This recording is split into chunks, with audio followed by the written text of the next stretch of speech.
Welcome to Amoris Patris podcast, Letters of Love from the Holy Father. Today we have a new guest, our friend Krysanne with us on the second episode of Humanae Vitae, and we are so excited. Hey Krysanne and hey Joanna. Hey guys, thanks for having me. I'm so excited to be here. Yes. Hey Krysanne and hey Sam. Thank you Krysanne for joining us, and I'm sure it's going to be such a fruitful and amazing discussion because I know you are also very passionate about this. Oh yes, as we both very are. passionate. Yes. So guys, in the last episode, we were talking about the magisterium's role and why the need was there just for this encyclical to be existing, how Pope Paul VI was trying to defend the traditional and the natural and divine teaching of marriage and how it's being misused and misrepresented. Today we see the consequences of forgetting the encyclical, of not reading it, of not giving attention to it. G, would you like to say the four prophecies that came out of ignoring Humanae Vitae? Yeah, Pope Paul VI talks about the consequences of artificial methods. So he says that, okay, like if we consider these, if we reflect on these consequences, maybe then people would be more able to understand why the church teaches this. It is likely that people may not take this teaching positively because it is difficult. But if we do look at these consequences which may happen because of the artificial birth control, then people may be more open to understanding. And firstly, he talks about how artificial birth control would open wide the way for marital infidelity, in general lower the moral standards. And how true is that? Because we see infidelity all around us in our culture. Divorce rates are high. There's just so much mess in the society in terms of relationships and marriage. Yes. Krysanne, so there are four prophecies that's coming out Humanae Vitae, and G has mentioned them, a couple of them, infidelity and moral decline that's over there. What are your thoughts on that, Krysanne? Yeah, I mean, I think if you think about it, it makes complete sense. I saw someone on Twitter talk about this once. He said that, when you disconnect sex from babies, then you don't really have to face the consequences of your actions anymore. And so it makes complete sense. Like in the olden times, engaging in sex meant having babies. There were very few chances of that not happening. And so obviously like the chance, like wanting to cheat on your wife or sleep around, all of these things, they had consequences that you would have to deal with in 9 months. And so the chances of people doing that were so low. But now, like, it makes complete sense that infidelity would increase and that people would just engage in so much immoral behavior because they are essentially, they don't have to face the consequences of their actions. Yeah. I think the Pope said that young people need incentives to keep the moral law. And so it is an evil thing to make it easy for them to break that law. Yeah. And I highlighted that and I wrote in capital letters, Amen. Because I was just thinking like as a young person myself, when I was in college and I fell into sin, like it was so easy, right? Like imagine if we didn't have condoms and we didn't have birth control, like, I would never have done like more than 90% of the things that I did. So it's just like, it just makes it so easy for people to fall into sin. And I love how he like the Pope, he clarifies it is an evil thing to make it easy for young people to do that. And I feel like it's such a harsh thing to say, but it's so important and it's so true, like in my own experience. And it's like such an accurate prophecy because he wrote it so long ago, but even now, like, I was in college just a few years ago and I fell into sin. It was enabled by the fact that contraception was so easily available.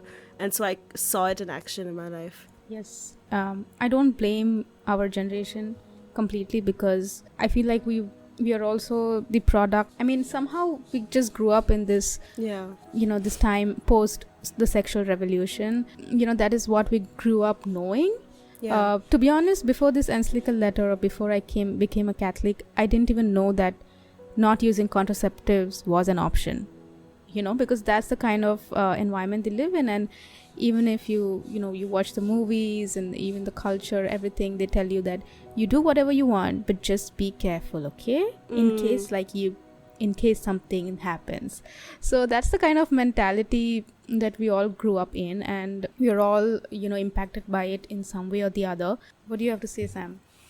You made a really wonderful point that we are the product. That's why the teaching of the church, like we are not taught what's the standard. So we were making up our own standards, and we were given in into our own basest passions, and we were not taught chivalry, we were not taught courage, we were not taught respect, we were not taught. People are trying to make up their own standards, and they're trying to pass it down to their children. What of those eternal standards that, and then I love how the church, the Holy Mother, is the teacher of all people. And thank God for that. Yeah. I like that the church is consistent. I was talking to a friend about abortion once, and we were talking about how life is always a gift, and even within the marriage covenant, to have an abortion would be wrong. And so she thought about it for a second, and then she said, so contraception is also wrong then? And I was like, yeah. Like I think she was trying to like do a gotcha on me. She was like, hey, if you're against abortion, you should also be against contraception. And I said, you know what, like the church is against both, so say what you want about the church, but it's consistent. Yes. It's logical also. Yeah. I don't know how people don't get that. So the second prophecy which Pope Paul VI talked about is the reverence due to women, and how contraceptives method may lead men to forget that women should be respected, and disregarding her physical and emotional equilibrium, reduce her to being a mere instrument for satisfaction of his own desires, no longer considering her as his partner, whom he should surround with care and affection. Yeah. And I think it's just become so normal that to use other people, to use their bodies, that like when I was like living my sinful lifestyle, and I used to be on dating apps, it was so common for someone to ask you, do you want something serious or do you want something casual? And if you want something casual, then there's this whole set of expectations surrounding it. Like you're not going to be emotionally attached, you're not supposed to be clingy or needy, and like all of these things. And so people were just like just picking and choosing how much of a relationship they want. And I remember like once I met a friend, and we were talking about dating, and she told me like someone was on Hinge, and he asked her, do you want a relationship, because I'm not looking for a relationship. And she told me, Krysanne, if you're not looking for a relationship, why are you on a dating app? And she was so frustrated, and I was just thinking like, yeah, it's become so normal now to just look for people to use them, and especially women. But I've also seen like women use men for sex, and it's so like it's a complete disregard of like the entirety of the human person, to just pick and choose what you want and to like disregard the rest. It's selfish, at the end of it, it's a selfish desire, and more I've seen that we are becoming selfish. We want what we want when we want it. There's a total disregard to the dignity of the other person. Like Pope John Paul II says that we are to be loved as not as an object of use, but as an object of love, and each person should be loved for who or he is, and not for what we gain out of them. And people always need love. Core need is love that they're looking. Staying on a relationship platform or like app is like they're looking for someone who loves them and who wants we want to be loved, and we want to give the love back. But here it's the opposite. It's just like we're just using it's selfish, but the actual relationship for love, the needed thing is sacrifice of yourself. Isn't it total opposite? And how and it's ironic, because I look at media and I look at culture, like cultural commentary a lot, and it's like people will say things like sex is just something you do with your body, like shaking someone's hand. Or I've even seen someone liken it to sneezing. So it's like it's just a bodily function, and it doesn't mean anything. And yet I see people when there's like a media portrayal of a man who lays down his life for a woman, or people who love each other selflessly and give entirely of themselves. Those relationships are so idolized, and people look at it and they say like this is something so beautiful. And it's just like like there's a dichotomy there, because it's like on the one hand you're saying that it doesn't mean anything, but the heart cannot lie, and so the heart is longing for that real love, that's self-sacrificial love, like you said, Sam. And I feel like sometimes I look at them and I'm like, how do you not realize your own incoherence? But it's good that the heart doesn't lie, and it's good that they are aware that there's something deeper that they long for. Heart wants what it wants. Yeah. Absolutely. The heart does not lie. Yeah. And I read a commentary about these consequences, and someone referred to the Me Too movement that came about, and how it is apparent that there is a general lowering of respect due to women. Yeah. And we've seen that through the Me Too movement. Like almost every woman has had an experience of abuse, Yeah. whether in her childhood or in her adulthood. So because men think that they can get away with it. I was thinking when you're saying, G, there are no real men out there. A real man always has to protect a woman's dignity. Like, you remember, I was imagining the timeline that when Pope Paul VI wrote, there were men who used to tip their hat or take out their hat when a woman used to pass by. Yeah. Like, what happened to those men now?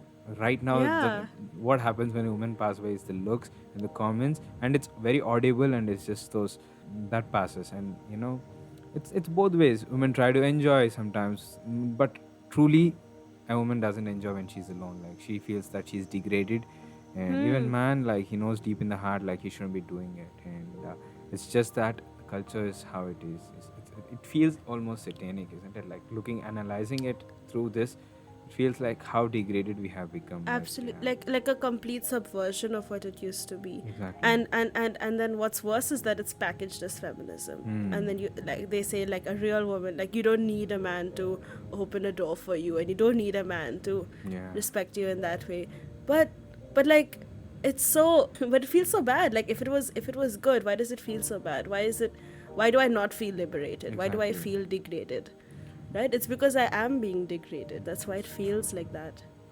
And just this idea of being, sorry, Sam, just this idea of being surrounded with care and affection sounds like such a traditional and outdated idea.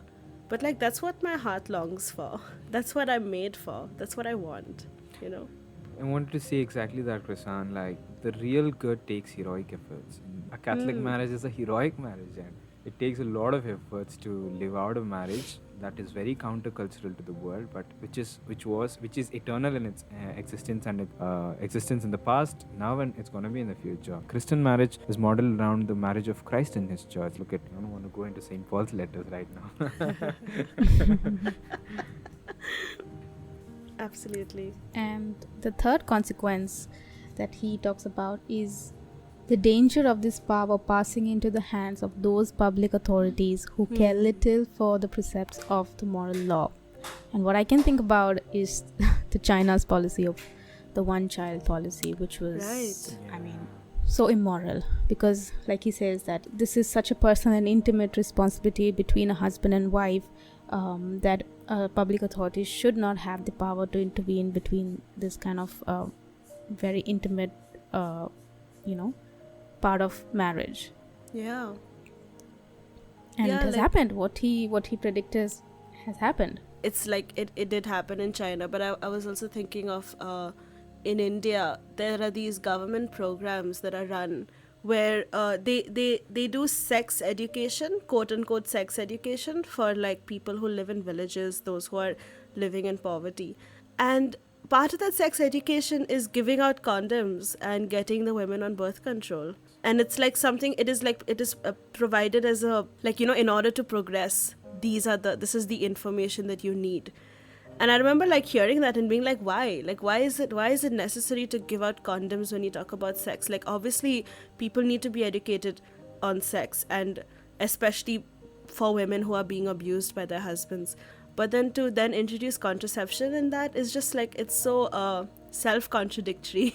Something attached to this population control from a man's perspective, it's evil of sterilization. And I remember watching a movie long time back. The scenes still scars me. It was those poor people in the villages who had no chance, but they were, like, just police escorted, dragged from their homes, just to make sure that they get sterilized in a way to just control the population. That was so forced, and the way that that they depicted it in the movie was so heart-wrenching. I still remember the vivid scenes. And it was raining. It was just outside of the village, not even in the village, where big camps, and then the police comes and drags the people, and it's all crying. It's all, they don't want it. It's just that they're honest working people out there, but they are forced from the government just because of the population control methods. And You know, Yeah. I think isn't this the abuse of power that's happening? And who owns the new power now? The rich guys like out there. I think it was Bill Gates, I guess. Like the Microsoft co-founder has long been a proponent of population control to target the roots of poverty and unrest. He entered public health because it was to focus on contraception. Yes, like I mean, like Bill and Melinda Gates Foundation has pushed this kind of birth control in poverty-stricken countries like India and Africa in the name of foreign aid. So in the name of foreign aid, we have these billions of dollars coming in, and they are going into the villages, into the interior villages and into the rural India and rural Africa, and selling these things to women. So one particular person everyone should listen to is this she's a author named, I don't exactly know how to pronounce her name, but she's called as Uju, and she has written a book called Target Africa: Ideological Neocolonialism in the 21st Century. And this in this book she talks about how it is these donor agencies, they may have they show that they have good intentions, but all they do is they bring the money from the wealthy nations to control, to promote these population control methods in the poorer nations. And this is nothing, she names it as neocolonialism. It's very powerful. I mean, she has a lot of interviews on YouTube, and she's been on Jason Evers' show also, but it's really powerful. And the same has been in India. I know that Indira Gandhi, or I think she was the one who promoted sterilization, wasn't it? Like there was this policy of mass sterilization in women. Yeah. And it just comes from this idea of like the children are the problem. Like people are the problem. Like it's not like we don't have enough resources to feed them. It's just that things have to move around, and the people who are making money will have to make a little less money in order to allow these things to happen. Exactly. And so in order to fix it from that perspective, they switch it over, they turn the tables, and they say that the children are the problem and the people are the problem. And so the solution is to have less people. But that's not what we believe. Like we believe that children are a gift from God, and life is always good. And it's such a, imagine, like it sounds like such a simple thing, but it's so countercultural to say that now. And you know what, if you go to the rural parts of India, if you come to rural parts of Meghalaya where I work, they do believe that children are a gift. So if the government is going to go and tell them that don't have children, they're going to be like, you get away from us, because that's what they believe. Like they have children because they don't think of children as a burden. They don't think of children as reducing the chances of getting out of poverty. Okay, if anything, they think the opposite, and even in Africa, they she talks about how the women did not support contraception or abortion because that's not what they believe. It is just this kind of Western ideology coming into our country and pushing this agenda. Yeah, and this is like a propaganda, And I like how the Pope says, he says, in preserving intact the whole moral law of marriage, the Church is convinced that she is contributing to the creation of a truly human civilization. I love that phrase, a truly human civilization, because it implies that to do the opposite would be inhuman. And that's what it feels like, right? To be so anti-human, to be so anti-life. It's like contributing to a civilization that is inhuman, but preserving the moral law makes us truly human. Exactly. And I like that description that he uses. He says it is never permissible to do an evil act so that good may come out of it. Yes. Yeah, evil is always to be avoided and denounced.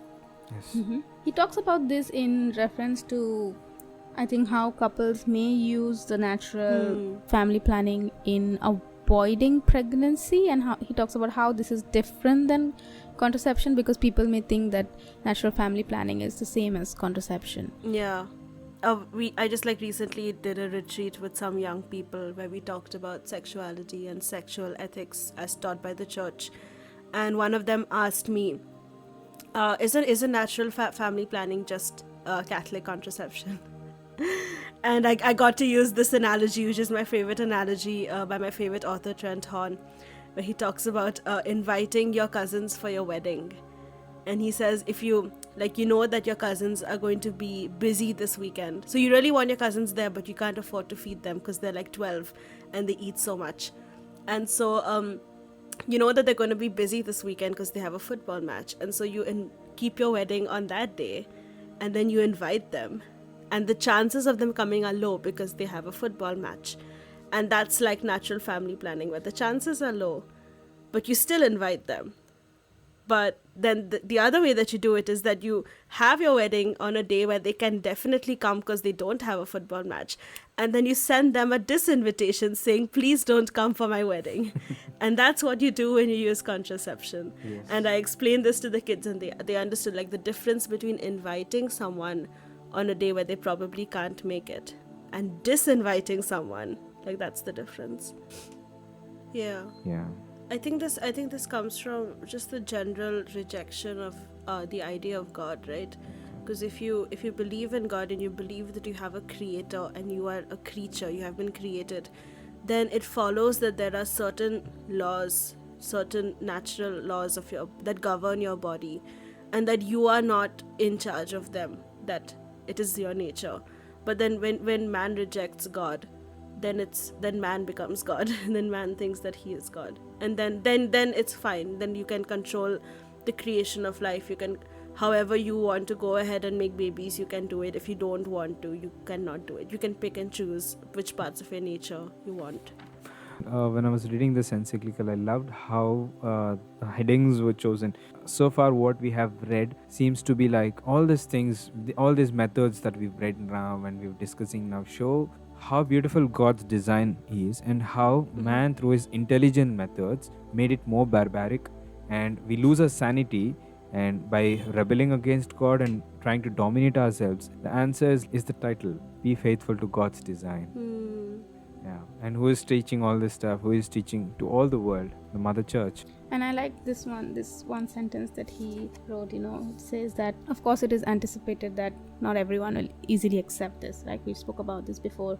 Then he says, but it comes as no surprise to the church that she, no less than her divine founder, is destined to be a sign of contradiction. In and out. She does not, because of this, evade the duty imposed on her of proclaiming humbly but firmly the entire moral law, both natural and evangelical. Krysanne, I just want to ask you, why do you think, talking about sexual morality and sexual ethics, it itself creates such a noise in the society? It seems like we cannot talk about this kind of ethics to anybody. Yeah, I don't know. I have a theory that sex just clouds people's judgment and reason and everything, because it's such a important and vital part of who we are as human beings, and it's something that all of us long for, and it's it's pleasurable.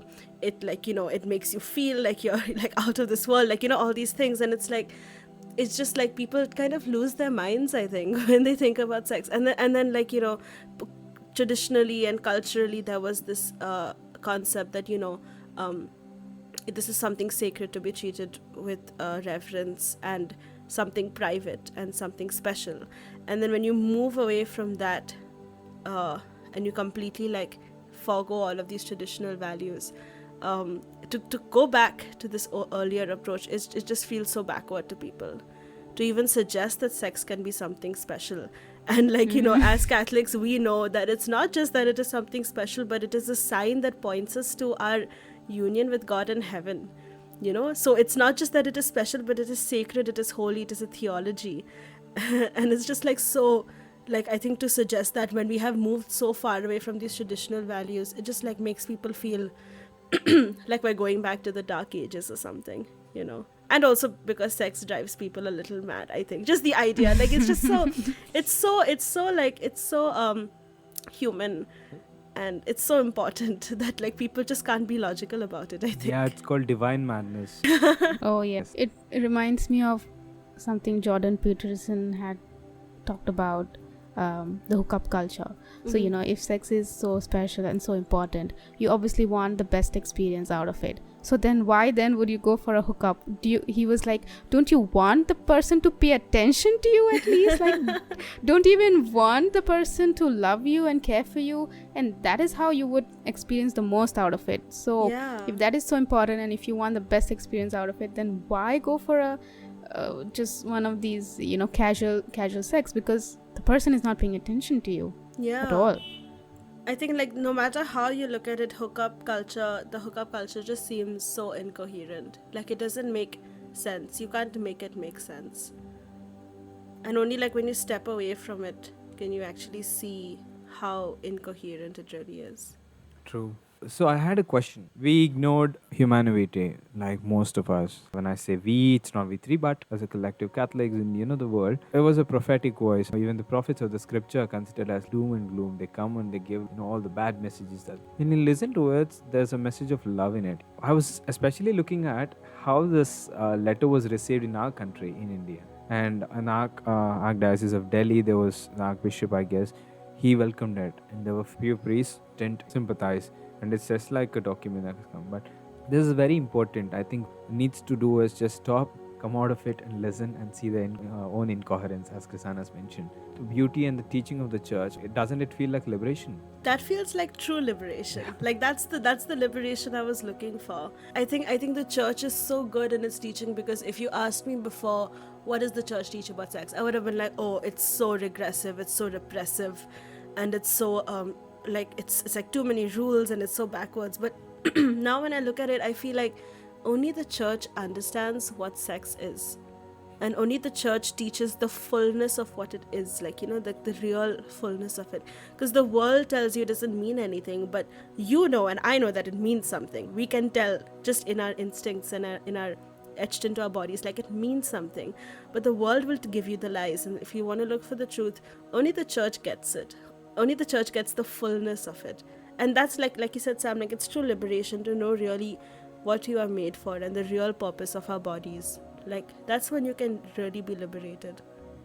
I like how he says self-discipline is a shining witness to the chastity of husband and wife. It's such a beautiful thing.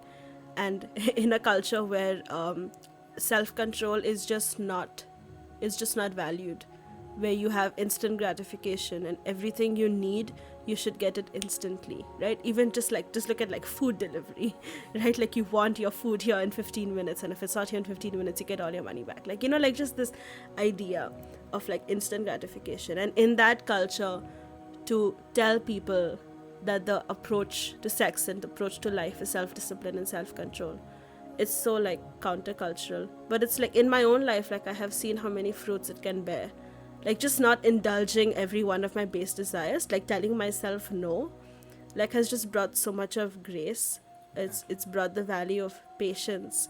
It's made me realize that I'm not in control of my life. God is in control of my life, and only He can really satisfy all of my desires. Like it's so countercultural, and I never thought I would be someone who would practice self-discipline and self-control. But I mean, yeah, like again he says it transforms by giving you a truly human character. So again he says it's truly human to exercise self-discipline, and so it is inhuman to not exercise self-discipline. It is a characteristic of being human to be able to control your desires. Yeah, I love that. Yes, I mean, self-denial, self-sacrifice, you hear it all the time in Catholicism. But, even in social science research, it is proven that sacrifice increases your happiness. Like self-denial increases your happiness. So I was doing this course on Word on Fire Institute by Professor Arthur Brooks. So he's an economist and a social science researcher with Harvard University. And he was giving a lecture on the art of happiness, and one of the lessons was on sacrifice and self-denial.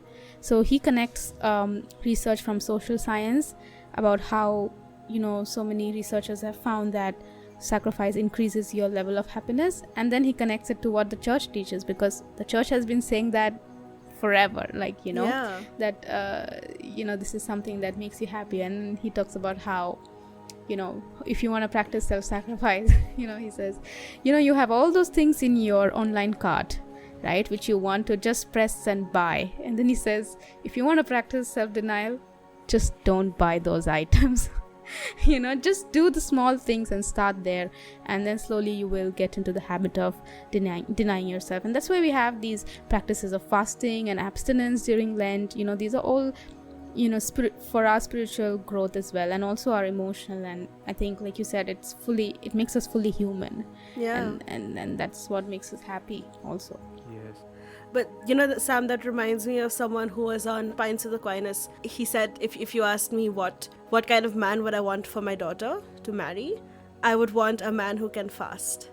Yes. And I love that, because it's like, yeah, like self-discipline, you know, fasting. Yes.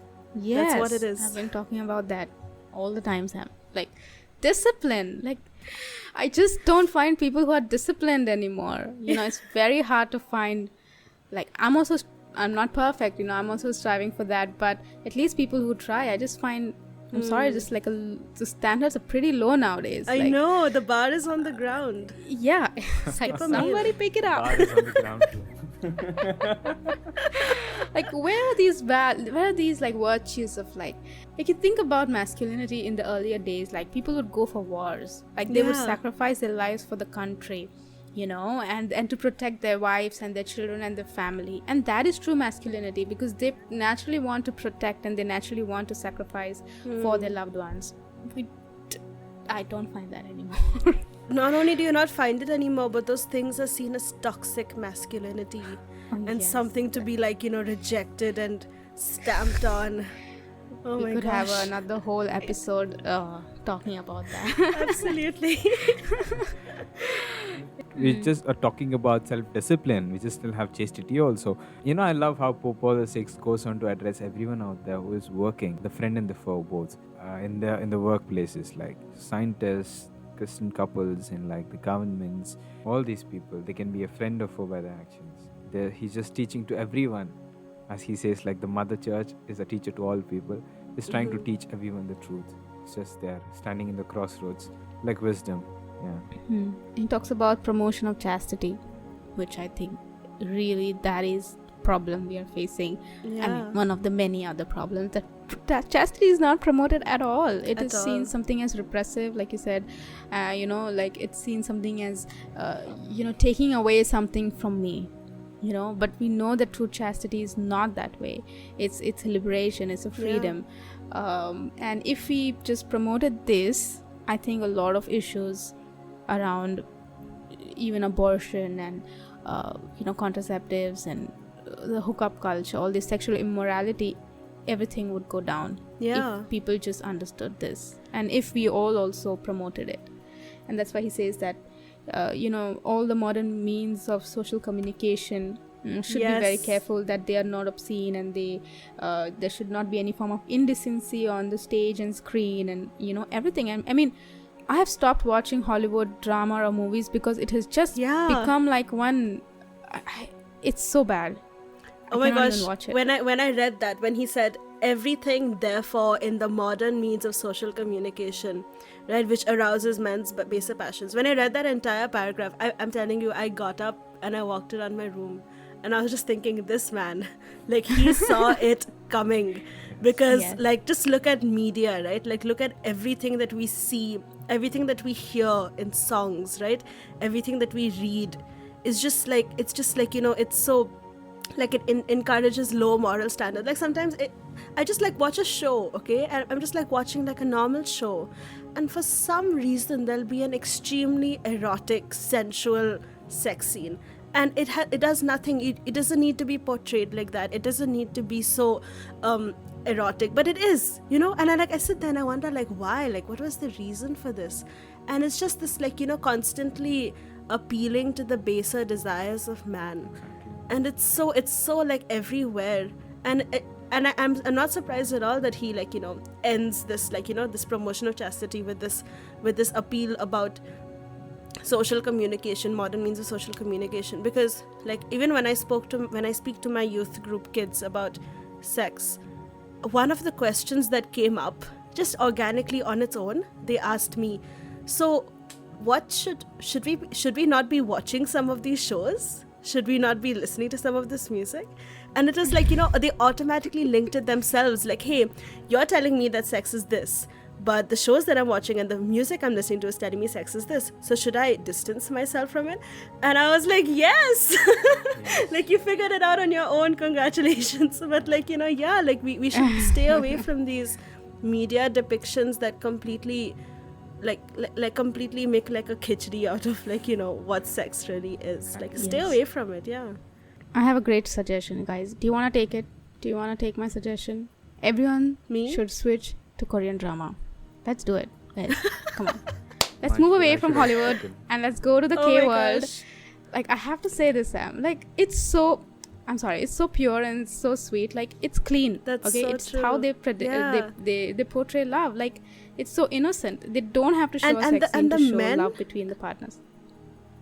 And the men are like, traditional masculine men, and it's seen as like a good thing. How rare is that? Yes. Okay, guys. Anyway.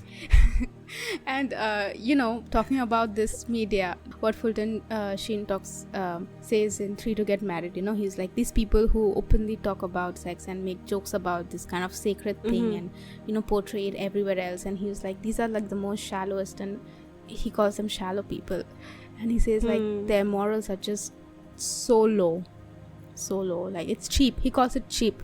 Like, this is cheap talk to even talk about such a sacred thing openly and joke about it. And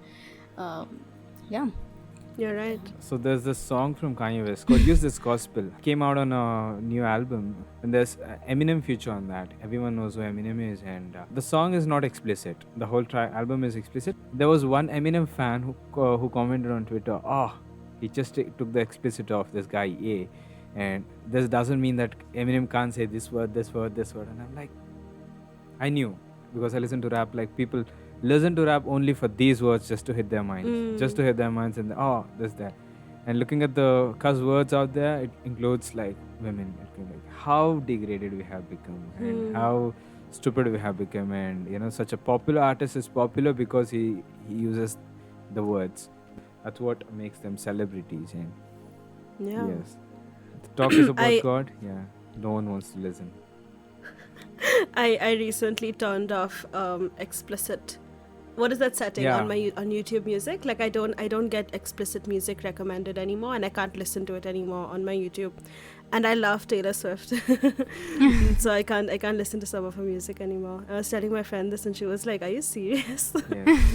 And I was like, "Yeah." Like, when I'm chilling, when I'm sitting, when I'm listening to music in the background, I don't want to be assaulted by these words. I just don't. Like, I've reached that point, where it's just like, it's like an offense on my own. I don't know what the word is, modesty. Like, I just don't want those words anymore.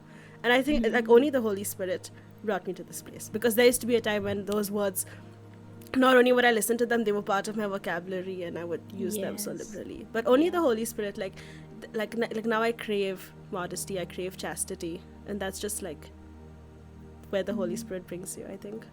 That is so beautiful, and that is so true. Okay, the antidote of all this is like, don't you think, as even like Jordan says, like, go back to the classical things, go read those classic literature, go read those classic things where things were more beautiful, go back to the. And I was like, Gregorian chants, like, for me they are the highest form of music I listen to. And looking at, I don't know, what do you guys think? What is what is the most plausible and practical thing that the young can do, just avoiding themselves just to be trapped in this, debased cultures. To be honest, looking at them is actually they are like so debased and they don't know it. They think they're superior. And I was looking at this when Krysanne was mentioning about how everything is ads right now. People, they want us to click ads. What are ads? Ads are like, did you ever get ads like which are sexual, in the sense like which are like isn't it? Ads are like so I went to media school, okay, and in media school they teach you sex sells, and so if you want to sell you have to include sex. They teach you this in class. How degraded we have become, isn't it? That's why, when I think that the universities are the houses that breed all these philosophies and let them out on the people. Don't you think it's true, Ji and Krysanne? Universities Yeah. breed this. Like there's, I remember like there would be people in my class who would be against these ideas in the beginning, and just by osmosis and just by peer pressure they just kind of came around towards the end. Like there's no hope. Like you have to be extremely strong to resist these ideas. I mean, just yesterday on LinkedIn, I saw one organization called Asia Pacific Network of Sex Workers, and what they do is they advocate for sex work being work, and that women have all rights to sex work and how it should be recognized. Gosh. And I was just thinking, like, who on earth would even promote this? Yeah. And think about these women. I mean, I worry about them. Yeah. You know, they're not respected the way they should be, not treated the way they breaks my should heart be. too. Yeah. But I agree, Sam, with what you said about like what do you tell youth, right? Like how do you get them out of this? And like absolutely, like read old books, read classic literature, you know, read these books that portray true masculinity, true femininity. There's this beautiful book called The Scarlet Pimpernel, which my best friend had been asking me to read for years. It's a tiny little book, and it is the best romance book I have read in my life. It is so Christian, and it's just about sacrifice. It's just about a man who loves his wife so much that he lays down his life for her. And it's hilarious, it's so funny, but it's so well written, and it just tells you what a man should be like, what a woman should be like. And so I just think, like, you know, classic literature, classic films, you know, classic music, all of these things, like, you know, that harken back to that age where the good and the true and the beautiful was glorified, and not, like, you know, not the things that are degrading, you know. And get off social media. Oh yes. Just get off, delete your Instagram account now. What are the practical suggestions or like actions that the young can take? Firstly would be practicing humility, because that's what people lack, and we think we know everything, and we think that we make the best decisions for ourselves, and this virtue is really lacking. People should be open to dialogue. Only when we are humble will we be open to listening to other people's opinions. Right now what is happening is that they already come with this set of ideas, and all they want to do is project those on us, rather than being humble and being open to changing their views. You know, it takes a lot to change your view on something, and of course the grace of God also acts with it. But for me, it's like the more closer I grew to God through the sacraments, that is when even this change in my ideological thinking started taking place naturally. Yeah, you have to talk about God in all of this.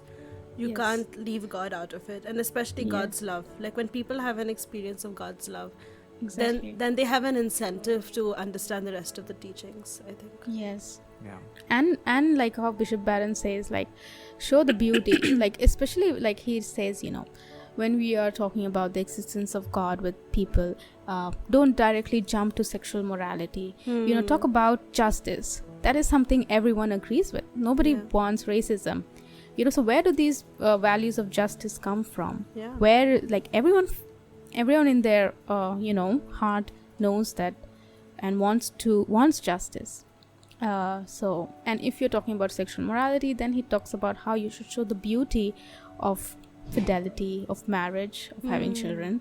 That's how you promote these values. If you just directly go to the youth and say what you're doing is wrong, this is not right, they're not going to listen. In fact, they're going to become more rebellious, because like you said, we lack humility, so we don't like to be told that we are wrong. You know, so these are some of the things I think we can practice. What's one thing that I would say is become Catholic. Yeah, there's always that. Shortest, simplest. Yes. The direct approach. Yes. Because I found the answer to all problem was not being Catholic. And you know, all problems are because of the lukewarm Catholics. Yeah. Become so a true. hardcore, like, good Catholic. If needed, become a think once- traditional Catholic. Come on. No, just Let's not start this debate. Yeah, let's not. Let's not. it's gonna be coming soon. No, but I remember once Sam had his Instagram bio as "The world is so insane. I had to become Catholic to be sane." Oh, true. That's I true. love Oh that. my God. Yeah. That's Yeah. looking at, I was preparing for UPSC back then, and I had this greater aims, and wasted my years. But the answer to all the problems, looking at the poverty, looking at this, looking at the cheating, looking at the corruption, looking at the international economics and politics and wars and everything, become Catholic. Just live your honest life. Oh yes. Isn't that amazing? Just yes. marry. That is so true. If you don't want That to is marry, so become true. a priest. Become a monk. If you don't want to, if you don't have to become a monk, become a nun. That is so true. Even when I work in the social field work and I think about what policies we can bring about to, change these things, and all of them in my head lead back to Catholicism, and I was like, how do I pitch this to the government? I cannot. They'll be like, what? Give me some practical solution. And I was like, there is no practical solution. Yeah. Like this is what it is.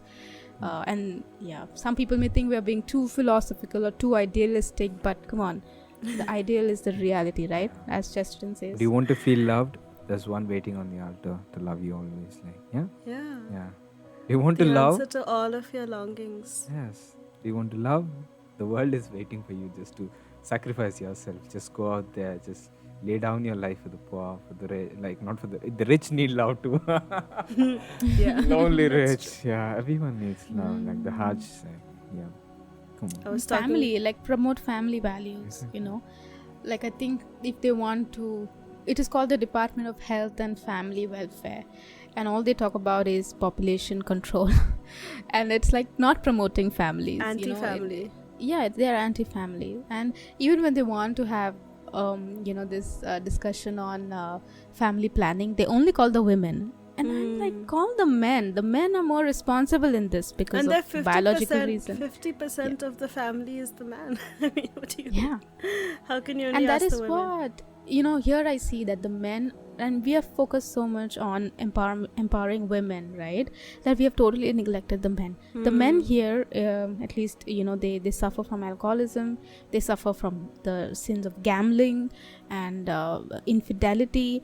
So if the men are like that, who are supposed to be the head of the household, then the family unit is destroyed, and then the society is destroyed, and then there is then how do we move forward if the basic things are not cared for? It all follows from there. Yes, Krysanne. Thanks for making it this time. Yes. But I'm so glad that I made it. And honestly, I don't know about you guys, but I feel so invigorated after this episode. Like I just wanna go out and I wanna talk to people and I wanna do this. Yes. Thank you so much, Krysanne, for making time and being here. Yeah, the truth is so powerful. Exactly. Thank you. Thanks so much, guys, for having me. I just enjoyed myself, and We God loved bless having you, guys. Krysanne. Thank you. Yes, thank you so much. It was so edifying. And we don't miss the host of the podcast, Ruth. Oh, yes. Hey, Ruth. Okay, so we have come to the end of this episode. Thank you so much, Krysanne, for making time and for being here. It was lovely and wonderful to have this discussion with you. Thank you, Sam, also for making time. And stay tuned for the next episode as we finish the Encyclical. Lots more fun and intellectual discussions coming up. Thank you so much for listening. Thanks, guys. Thanks for having me. Thank you. Thank you, Krysanne. Thank you, G.